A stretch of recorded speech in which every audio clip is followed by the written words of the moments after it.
Dear Kuya Bono, magandang oras sa lahat ng magiliw mong taga-tangkilig. Ako si Joaquin, pero mas kilala ako sa palayaw na Waki. Ako'y isinilang sa lungsod ng Tugigraw, ngunit bago ako mag-high school ay kinuha kaming lahat ni Papa dito sa Quezon City. Isa siyang magaling na karpentero, ngunit ang bahay na pinagdalhan sa amin dito sa QC ay lintik sa sama ng itsura. Hindi lang ang mismong bahay kundi maging ang mismong barangay. Mala-squatter. Maingay, magulo, napakaraming tao, at ang bahay bukod sa maliit na, luma at mababa pa ang bubong. Wala namang kisame. At halos puro lumang tabla lamang ang dingding. Marahil ay ako lang ang nagre-reklamo noon sa naging kalagayan namin sapagkat ako ay panganay at maliit pang dalawang kapatid ko noon. Si Mama naman ay walang reklamo kundi natuwa pa nga dahil ang tanging hiling talaga ni Mama noon ay ang magkakasama-sama kami ni na Papa sa iisang bubong. Nakasanayan ko din ang ganong klaseng buhay. Nagkaroon na rin ako ng dalawang kaibigan. Yun lamang mga matitino, ngunit kapwa ko ding mahihirap na ang pamilya ay mula lang din sa probinsya. Sila ay sina Elmer at Pio. Masasabi kong kakaiba kaming tatlo dahil halos pare-pareho ang ugali at pananaw ng mga magulang namin. Hindi nila kami hinahayaang makibarkada sa mga kabataang pasaway. Hindi rin kami pinayagang magtrabaho sa murang edad. Dito kasi sa Maynila, karamihan ng mga kabataang mahihirap, ang mga magulang ay inuobliga mga anak na maghanap buhay. Kung ano-anong racket, magtinda ng kung ano-ano, pumasok sa maliliit na pabrika, mga lakal, at kung ano-ano pa. Kami naman ay inobliga lamang na mag-aral mabuti. Kumapit sa aming mga pangarap, magtiyaga, magtais, at tupdin ang aming mithiin. Noong unang araw namin ni Elmer sa napakalaking Commonwealth High School, ay may kakaibang dagundong sa dibdib ko. Pareho kami ni Elmer na namangha noon. Pero nag-appear kami, tsaka kami tumuloy sa maluwang na bakuran ng nasabing paaralan.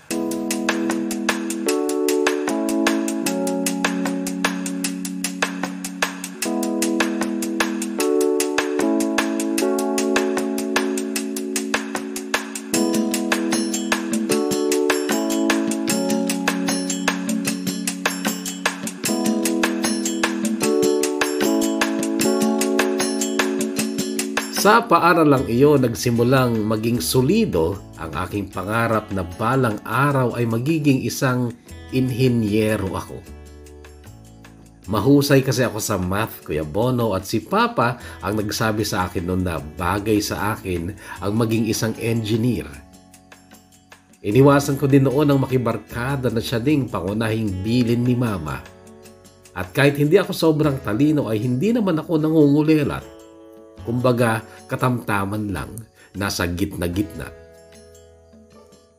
Kaya lang noong third year na ako sa high school, kapapasok ko pa lang ng pinto ng classroom pagkatapos ng recess, ay may babaeng nakatayo sa pinto at biglang inilapit ang mukha sa mukha ko. Siguro ay sa pisngi lang sana ako hahagkan, pero napalingon ako sa mukha niya kaya't ang mga labi namin ang nagdikit. Kasunod nun ay naghiyawan ang isang kumpol na mga kaklase ko sa likod. Kalaunan ay napagtanto ko, naglalaro pala sila ng truth or dare. At ang babaeng yun ang siyang na-dare noon na hagkan ang unang lalaking papasok sa pinto at ako yun. Ang babaeng yun, Kuya Bono, ay si Amy. At siya ang kauna-unahang babaeng nagpadama sa akin ng pag-ibig.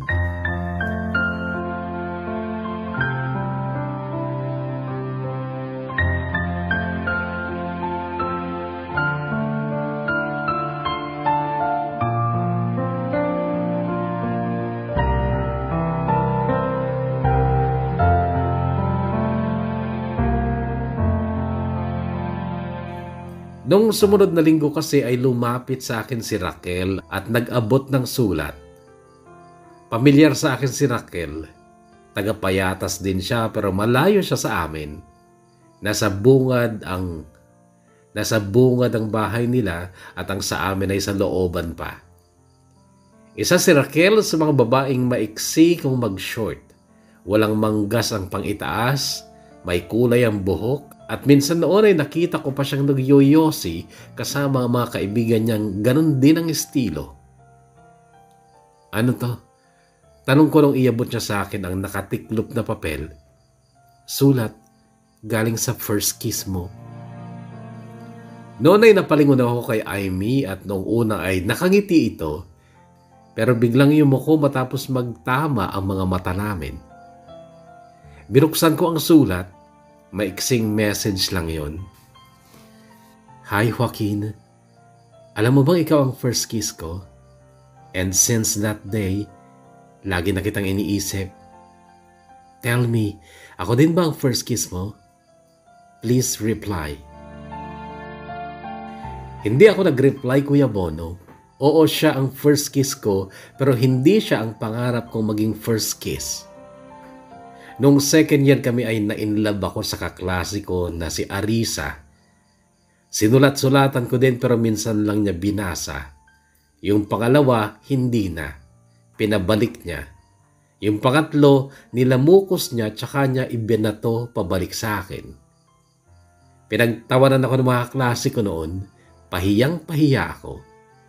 At may mga gabi pa noon na napapaluha ako dahil sa sakit na nararamdaman ko kasi hindi ako gusto ng mahal ko. Pero lumipas din yung kahibangan ko kay Arisa at narealize ko na masyado siyang maganda, matalino at mukha talagang may kaya. Siya ang pinangarap kong mahagkan sa unang pagkakataon sana pero naisip kong baka pinandidirihan pa nga niya ako. Noong sumunod na araw, kinalabit na naman ako ni Raquel, sabay abot ulit ng isang sulat. Sinulyapan ko muna si Amy sa gawin nila pero hindi siya nakatingin sa akin. Binasa ko yon at ang nakasulat ay, Joaquin, I think mahal na kita. Please love me too. Hindi na ako makatulog sa gabi sa kakaisip sa'yo. Huwag ka naman sanang manhid.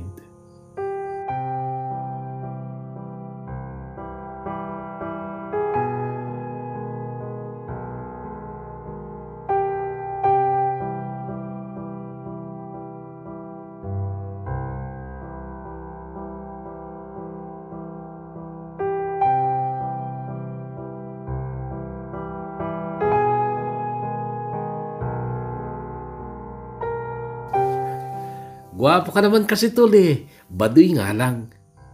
Ito ang kantya sa akin ni Pio isang araw ng Sabado at tinutulungan niya ako sa paggawa ng project ko.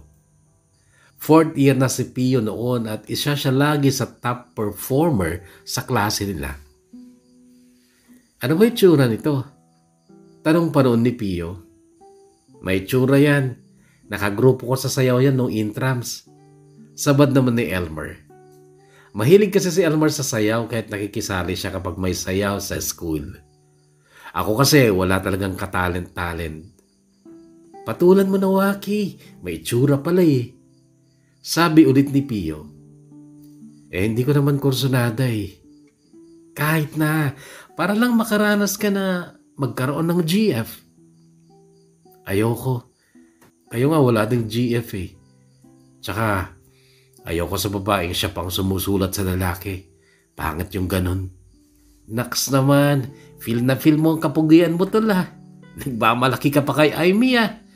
Nagmamakaawa na nga sa'yo yung babae, nagmamalaki ka naman. Napatingin ako kay Elmer sa sinabi niyang ito. Alam mo Waki, yung nararamdaman mo noon kay Arisa, yung sakit sa pang-iisnab niya sa'yo dati, na nagbumukha kang kawawa at parang wala kang kwenta. Nararamdaman ni Amy ngayon kasi binabaliwala mo din. Tol, eto tingnan mo na lang yung mga magulang natin. Yung papa mo, hindi naman kagwapuhan kaya ang mama mo, simple lang din. Ganun din mga magulang ko at magulang ni Pio. Ibig sabihin tol, sa totoong buhay, kung simple ka lang, simple lang din magkakagusto sa'yo. At yung sobrang gaganda, mananatiling pantasya lang natin. Kaya tol, gumising ka. Sakto lang si Amy para sa'yo. At maawa ka kasi nagdudusa na din yung tao dahil sa pagmamahal niya sa'yo na binabaliwala mo lang.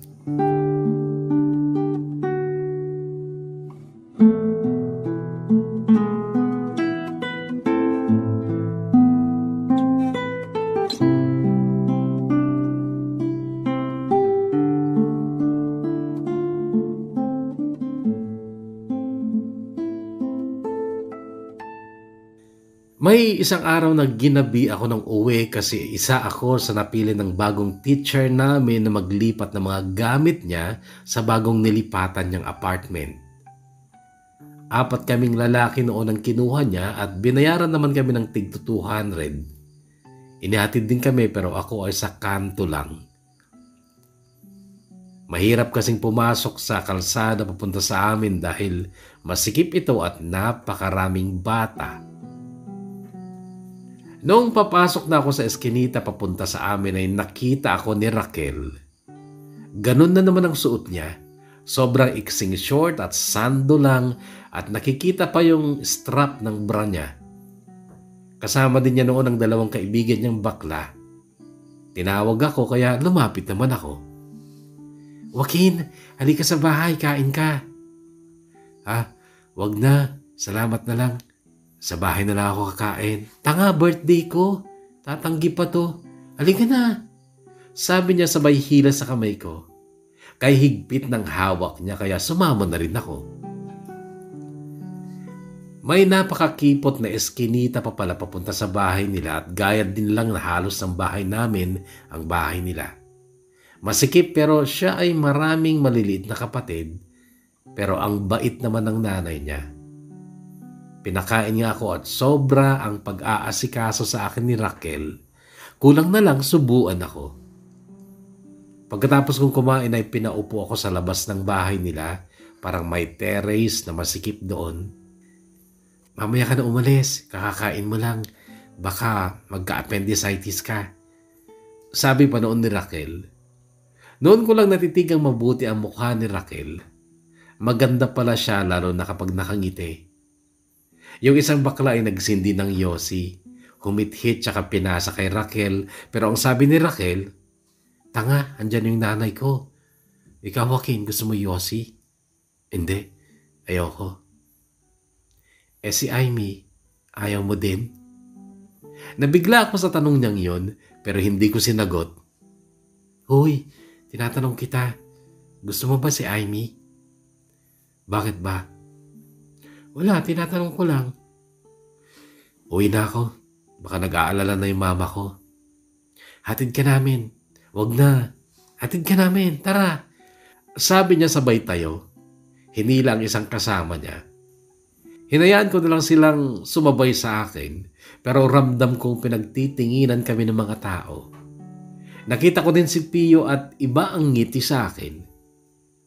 Hinatid ako ni Raquel hanggang sa tapat ng bahay namin. Pero umalis din sila kaagad matapos purihin ni Raquel ang mga halaman ni Mama sa harap ng bahay.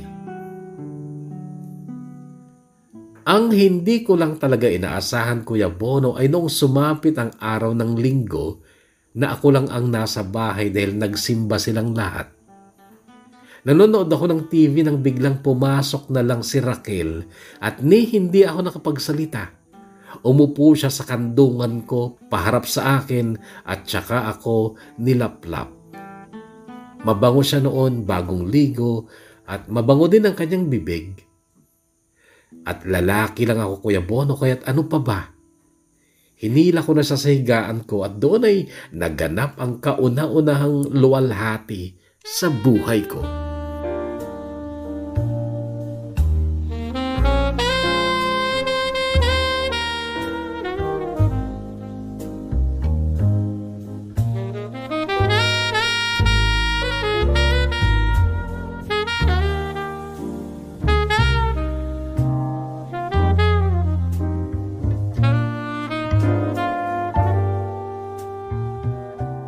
Mula noon, Kuya Bono, ay naging madikit sa akin si Raquel na para bang may relasyon na kami.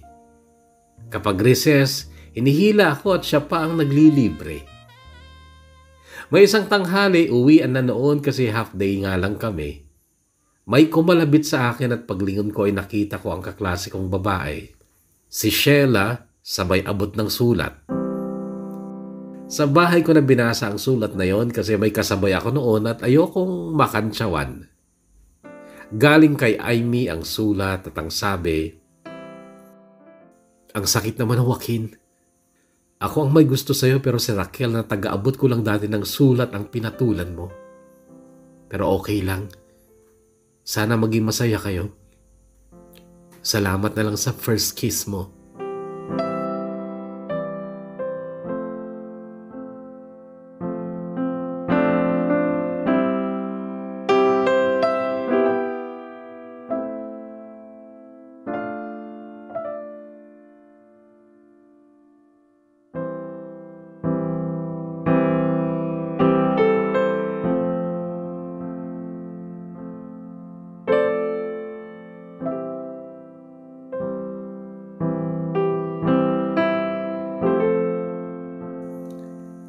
Mula noon, Kuya Bono, ay hindi na ako pinapansin ni Aimee. Kapag napapalingon ako sa kanya, hindi na siya tumitingin. At ewan ko ba naman kung bakit nakaugalian ko noon ng sulyapan siya lagi kahit na nakatingin si Raquel at masama ang itsura nito. Isang hapon ay inabangan ako ni Raquel sa kalsada at inaaya ko sa kanila.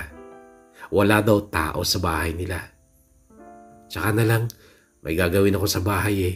Saglit lang, grabe ka naman. Hindi mo ba namimiss yung ginawa natin dati?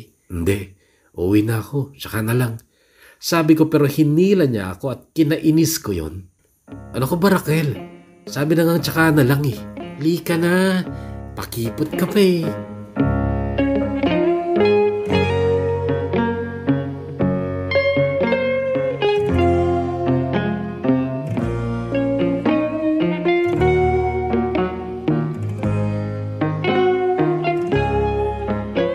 Muntikan pa kaming mahuli ng magulang ni Raquel nung gabing yun, Kuya Bono.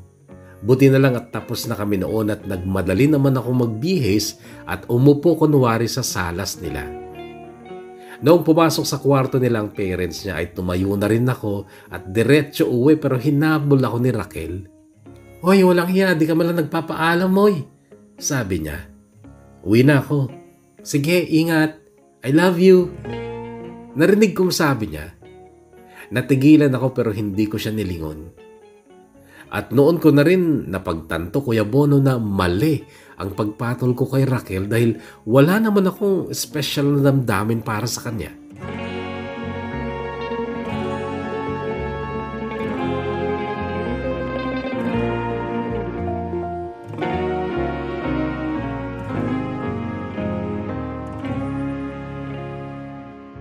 Kinabukasan sa school, uwian na noon pero umuulan. Nakita ko si Aimee palabas na ng school compound. Kasama niya si Sheila, nakaklase din namin pero tig-isa sila ng payong. Ewan ko kung bakit ko yun nagawa, Kuya Bono. Tumakbo ako at hinabol ko sila. "Pasilong nga," sabi ko kay Aimee. Shinare naman niya ang payong niya pero hindi ko siya narinig na nagsalita. Nung nasa gate na kami ay tumuloy na sila ng alis. "Thank you, Aimee," sabi ko pero hindi man lang ako nilingon. Nagpaulan lang din ako pauwi. Pero habang naglalakad ako ay si Aimee ang nasa isipan ko. At kinagibihan, bago ako natulog ay nagsulat ako ng maikling mensahe para kay Aimee. Pero nakapitong papel ako ang nasayang dahil hindi ako makaisip ng magandang mensahe para kay Aimee. Mahigit 1 oras yata bago ko naisulat ang simpleng mensaheng ito. "Salamat sa ulan kasi nagpayong ka. Salamat sa payong dahil kahit saglit ay nakatabi kita. Ang ulan minsan masama dahil nagbabaha, pero minsan mabuti rin dahil lumalambot ang lupa at nakakapagtanim ang mga magsasaka. Sana lumambot ulit ang puso mo para sa akin dahil diyan ako magtatanim ng pag-ibig.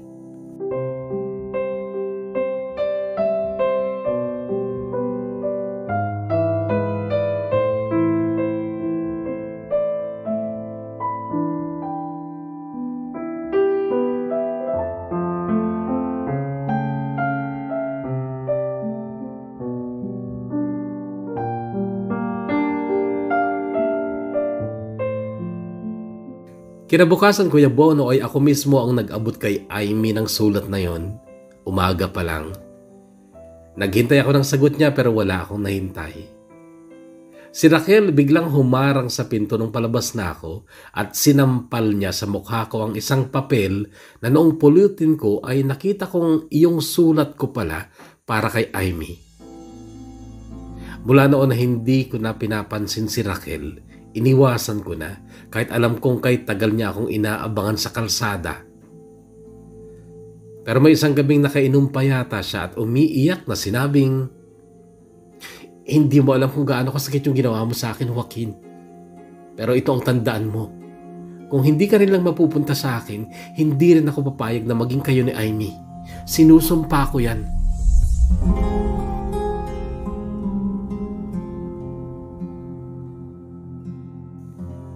Yung mga klase ng tao sa payatas, Kuya Bono, ay pwedeng katakutan ng kahit sinong galing ng probinsya.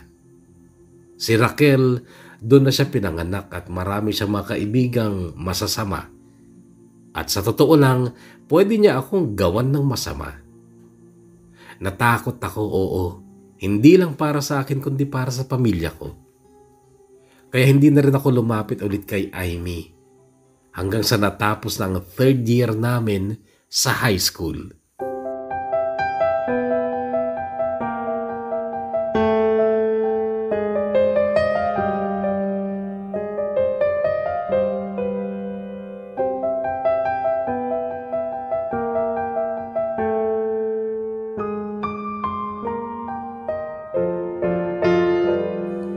Noong 4th year na kami, kaklase ko ulit si Aimee at si Raquel ay napunta sa panghuling section, bagay na ikinatuwa ko. Kaya lang hindi pa rin ako pinapansin ni Aimee noon. Ang pinagtataka ko lang noon, Kuya Bono, ay habang umiiwas at binabaliwala ko ni Aimee ay lalo namang tumitindi ang nararamdaman ko para sa kanya. Hindi na kumpleto noon ang araw ko pag hindi ko siya nasisilayan man lang. Nasasaktan at nabubusit din ako noon dahil sa may isa kaming kaklaseng lalaki na dikit ng dikit kay Aimee. Ang tagal, Kuya Bono, na ganun lang ang sitwasyon ko. Ilang buwan ako nagtiis sa hindi pagpansin sa akin ni Aimee. Pero noong sumapit ang Pebrero, lumapit sa akin si Sheila. "Joaquin, may pinapatanong sa'yo si Aimee." Napasulyap ako kay Aimee bago ko tinanong si Sheila. Nakatingin si Aimee noong una pero iniwas ang tingin noong makita niyang tumingin ako.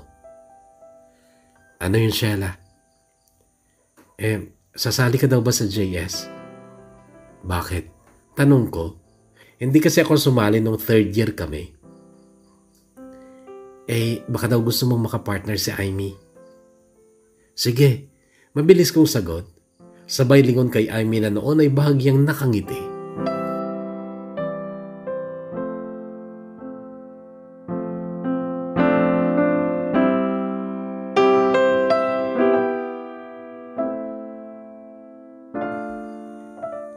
"Wala naman tayong pera, Waki. Lahat ng kapatid mo nag-aaral. Lahat sila nagbabaon. Bakit nung 3rd year ka, hindi ka naman sumali?" Ganito ang maktol na sagot ni Mama nung sabihin kong kailangan kong umarkila ng Amerikana para sa JS. Mama, minsan lang naman to." "Kahit na. Wala ka tayong pera dyan." Sa kagustuhan kong makapag-arkila ng Amerikana, Kuya Bono, ay nag-absent ako ng 3 araw. Lunes, Miyerkules at Biyernes. Sumama ako kay Papa sa construction. Nagpiyon ako. Napakahirap pero alang-alang sa JS at ang makapareho si Aimee ay nagtiyaga ako. Pumapasok ako sa construction sa araw pero sa gabi ay nagpupunta ako ng school para makipraktis sa kotilyon. Alam ni Amy ang tungkol sa pagpasok ko bilang labor para makapag-arkila ng Amerikana. At habang nagpa-practice kami noon, Kuya Bono, ay panay ang pahaging ko sa kanya. Niligawan ko na talaga kayo, Bono, at nung sumapit ang JS Prom, napakaganda ni Amy. Oo, sobrang daming mas maganda kaysa sa kanya pero para sa akin, natatangi siya. At ang sobrang napakasaya ay sinagot ako ni Amy sa unang sayaw pa lang namin sa saliw ng awiting All My Life.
Napakasaya ng JS Prom na yun, Kuya Bono. Pakiramdam ko ay nakalutang ako sa alapaap at parang nakarating ako sa langit dahil sa pagsagot sa akin ni Amy. Kaya lang, muntikan ko na rin talagang makita ang totoong langit dahil noong pauwi na ako ay may mga lalaking tumambang sa akin, 5. 2 lang kami ni Elmer noon pero siya ay tumakbo pa. Hindi na rin ako nanlaban, Kuya Bono, pero nagising ako sa ospital at may benda sa ulo ko. Namukhaan ko yung iba, tagapayatas din. Pero hindi na ako nagsalita pa kasi alam ko namang kagagawan ni Raquel yon. Nagbanta nga siya dati, di ba? Nag-ingat na lang ako noon, Kuya Bono, pero makaraan ng 1 linggo, ibang grupo naman ang tumambang sa akin. Hindi naman ako masyadong sinaktan, 2 suntok lang ang pinakawalan nung isa sa mukha ko matapos siyang sabihing, layuan mo si Amy kung mahal mo ang buhay mo. Tapos yun nga, binigyan ako ng 2 magkasunod na suntok. Sa susunod, todas ka na. Sigaw pa niya bago sila umalis. Kinabukasan ay nasabi ko yun kay Amy, baka daw kuya niya yung isa. Huwag kang matakot sa kanila. Mag-ingat ka na lang, sabi ni Amy noon. Mabuti na lang, Kuya Bono, at hanggang sa sumapit na ang graduation namin ay hindi na nila ako natsyempuhan. Buong bakasyon nun, Kuya Bono, ay nag-construction ako para lang makabili ng mumurahing cellphone para may communication kami ni Amy. Napakaluma kasi dati ang style ko, Kuya Bono, kasi nagsusulatan talaga kami ni Amy. Inuhulog ko sa post office at ganun din siya. Tuwing linggo noon, kahit nung wala pa akong cellphone, ay nakakapag-date naman kami. Hanggang sa siya pa ang nagsabing, buntisin mo na kaya ako, Aki, para makalaya na ako sa amin. Ha? Bakit? Hindi ka ba magka-college? Hindi eh. Patatapusin daw muna yung ate kong kambal. Yung mga 2nd year pa lang yun. Gusto nila sa bahay na lang ako. Tutulong sa karinderya. Eh pag nabuntis ka, anong mangyayari? E di iuwi mo ako sa inyo. Ay ang pangit ng bahay namin tsaka masikip. Wala akong pakialam. Basta ang gusto ko, magkasama tayo. Sure ka? Oo naman. buryong na ako sa bahay namin, Waki. Gusto ko na nga lang magpunta sa Bicol sa lola ko. Kaya lang, mapapalayo naman ako sa'yo. E di sige, tara mag-check-in.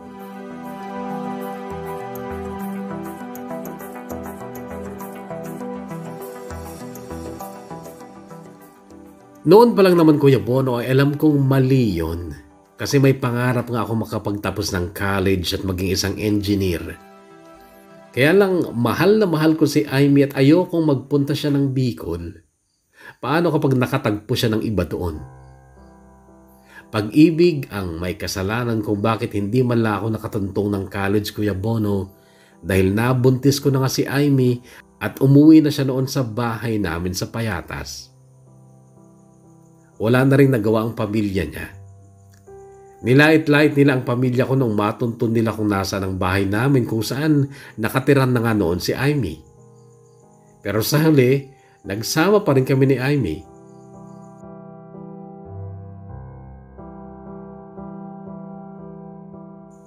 Si Raquel naman, umeksena pa rin minsan. Hinarang kami sa daan, nakainom siya noon at kasama ko si Amy. Dinuduro-duro niya kami at sinabing, "Kayong dalawa, sinusumpa ko kayo. Hindi kayo magiging maligaya sa buhay nyo. Lalo na ikaw, Waki. Sinusumpa kita."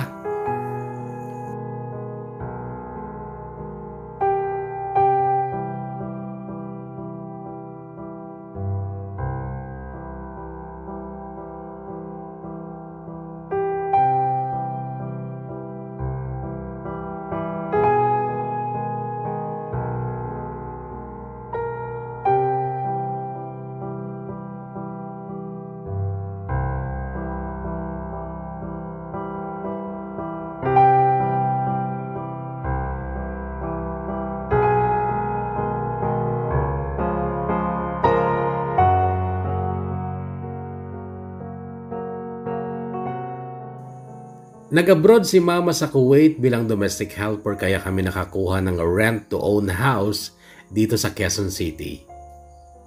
Pinalagyan lang din ni Papa ng extension sa likod kaya nagkaroon pa ng isang kwarto. Noong 22 na ako, Kuya Bono, ay nag-apply ako bilang security guard. May anak na kami ni Amy noon, si Jordan, na siyang naging sentro ng buhay ng aming pamilya. Si Amy ay nagbukas ng sari-sari store sa harap ng bahay at lumago naman ito ng lumago at nakakaipon pa kami. Maraming gawain si Amy, Kuya Bono, pero lahat ng iyon ay iniiwan niya at inuuna niya kami lagi ng anak namin. Napakamapagmahal at maalaga ni Amy, Kuya Bono, at talagang napakaswerte ko sa kanya. Kahit hindi kalakihan ang sweldo ko ay pinagbubuti ko pa rin ang aking trabaho para madagdagan pa ang aming ipon. Kumikita rin kasi ang tindahan ni Amy at gusto rin namin makakuha ng rent-to-own house na sarili din namin, lalo na't buntis na ulit si Amy para sa aming pangalawang baby at excited kaming lahat dahil ayon sa doktora ay babae daw ang nasa sinapupunan ng mahal kong misis.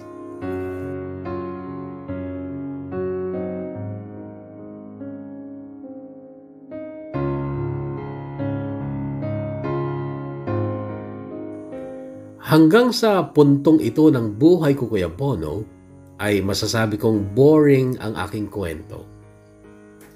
Pero mayroon kasing nangyari na siyang nagtulak sa akin para mag-type din ng kwento sa aking cellphone. Ito ay nangyari nito lang November 2021. Noong i-pull out ako ng agency ko sa warehouse kung saan talaga ako nakaposte, at inassign ako sa isang malaking bahay sa Tandang Sora. Hindi siya subdivision pero malalaki ang mga bahay. May karelyebo ako at panggabi ako, 6 p.m. to 6 a.m. Pero nagtagal lang ako doon ng 3 gabi, Kuya Bono. Nakiusap ako sa office na ilipat nila ako kahit saan, huwag lang doon sa bahay na yon sa Tandang Sora. Napakalaki ng bahay na yun, Kuya Bono. 3 palapag at 4 na magagarang sasakyan ang nasa garahe. Matanda ang may-ari ng bahay, 70 years old.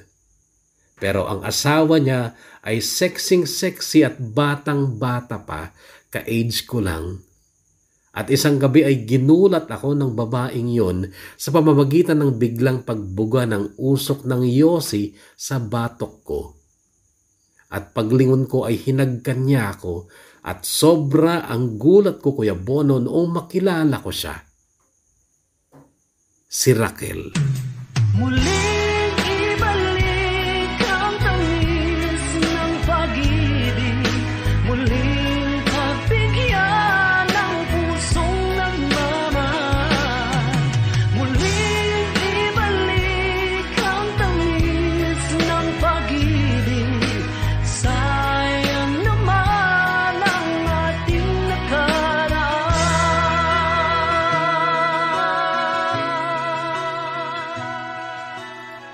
Si Raquel ang asawa ng matandang mayaman na may-ari ng malaking bahay kung saan ako na-assign. Inalok pa ako ni Raquel noon kung magkano daw ang pasweldo sa akin ng agency, ganun din daw ang ibibigay niya sa akin buwan-buwan basta't muli daw naming ibalik ang kahapon. Mabuti na lang at pinagbigyan ako ng agency. Ibinalik nila ako sa warehouse at nagpadala sila ng bagong gwardiya para sa bahay ni Raquel. Alam ito ni Amy, Kuya Bono, at bumilib sa akin ang asawa ko. Hindi kami mayaman, Kuya Bono, at kukonti pa nga lang ang ipon namin, pero hindi ko pwedeng ipagpalit sa kahit na anong halaga ng pera ang pagmamahal at tiwala sa akin ng asawa ko. At kahit hindi ko natupad ang pangarap kong maging isang engineer at ako'y hamak lang na security guard o gwardya o jaguar, ay wala akong pinanghihinayangan. Dahil maligaya ako, Kuya Bono, sa piling ng aking simpleng pamilya, lalo na sa piling ng aking pinakamamahal at magandang asawa na si Amy. Hanggang dito na lang, Kuya Bono, at sana'y mabasa mo rin ang simpleng kwentong ito ng buhay at pag-ibig ko. Gumagalang at nagmamahal, Waki.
Hello kahugod na Joaquin o Waki. Una sa lahat, maraming salamat sa pag-share mo ng kwento mo. Pasensya ka na lamang kung dito napunta sa Somewhere in Time sapagkat kulang talaga sa number of words. Kailangan mo talaga maka 5,000 hanggang 7,000 para mapasok sa DKB ang iyong kwento. Ngayon, maraming salamat pa rin. Napaka-simple lang ng kwento mo pero napakalaki ng aral na mapupulot dito. At ito ay hindi mo talaga kailangan ng karangyaan o kasaganan sa buhay kung hindi ka naman maligaya, hindi ba? Kagaya na lamang nung nakakagulat ng pagkikita muli ninyo ni Raquel, ano? Kung talagang siya ay tunay na masaya sa nakapag-asawa nga ng mayaman, napakayaman, eh hindi na sana siya lalapit sa iyo at aakitin ka at aalokan ka pa ng pera. Ibig sabihin ay hindi siya tunay na maligaya. Samantalang ikaw, maligaya at kontento sa piling ng iyong pamilya, lalo na ng iyong napakabait at magandang asawa kahit na simple lamang inyong pamumuhay. Okay lang yung simple. Actually, mas maganda ang simple pero masaya. Ha? Kahugot na Waki. At binabati kita dyan at maging at proud na proud ako bilang kagaya mong taga Cagayan Valley. Ano? Ikaw ay sabi mo ay pinanganak at lumaki sa Tugigaraw, Cagayan Valley. At ikaw ay napaka-loyal at sana'y manatili kang ganyan. Proud kami sa'yo. Ano? At huwag ka sanang magbabago, manatili kang loyal at mapagmahal sa iyong pamilya. Huwag mo sanang huwag mo sanang maiisipan ang magtaksil, ano, sapagkat ayon sa amin na matatanda ay malas daw sa buhay kapag ikaw ay nagtataksil sa iyong asawa. At sa mga kahugot natin dyan na may mga kabit, ano, sa mga nagtataksil sa asawa, totoo ba na maalas ang magtaksil sa asawa? Mag-comment nga po kayo sa comment section at sabihin nyo kung mali talaga o masama talaga ang magtaksil sa asawa. Ano? Anyway, again, maraming salamat sa iyo, kahugot na Waki, for sharing your story. Congratulations sa iyo and God bless sa iyo at sa iyong pamilya.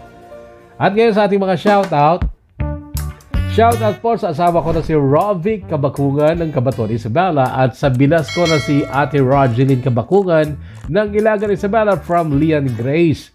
Shoutout din kay Angelica Canceran ng UAE, kay May Villion ng Brunei. Shoutout sa lahat ng taga Alicia, Isabela from Charlene Tomas Manzano ng Muscat, Oman. Shoutout kay Boss Anthony Arabe, isa din itong proud SG.